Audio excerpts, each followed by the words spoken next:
Good afternoon, dear children. It's time to summarize the chapter Plant Life.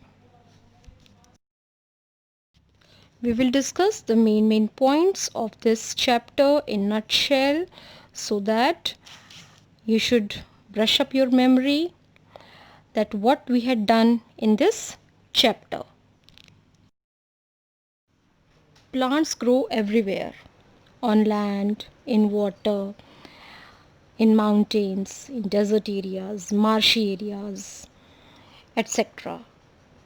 Marshy areas must be a new term for you. These are the areas which are wet areas which are mostly covered with water. And mangroves are some of the plants which grow in such areas. And all living things depends on plants because plants are producers. Plants prepare their food, and this food we get in the form of fruits, vegetables, cereals, spices, etc.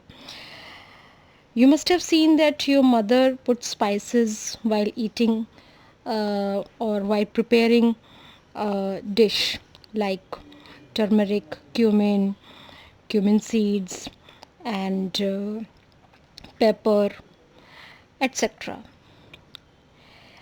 And not only food, many more things we get from plant like wood, rubber, etc. A plant is divided into two parts: root system that grows below the ground and a shoot system that grows above the ground. Means the whole plant is divided into two parts: one part that grows below the ground and one part that grows above the ground, and the part that grows above the ground is visible to us. It contains stem, leaves, fruits, flowers, buds, etc. Next is leaves come in many sizes and shapes. You must have experienced this also, and you had done activity related to this also. And the pigment chlorophyll gives green color to the leaves and help them to prepare food.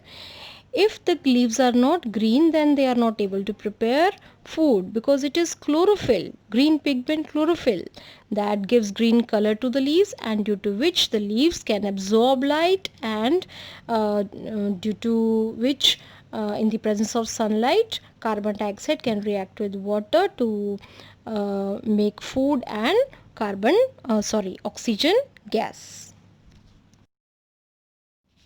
In the presence of sunlight, green leaves combine water and carbon dioxide to prepare food, and this process is called photosynthesis.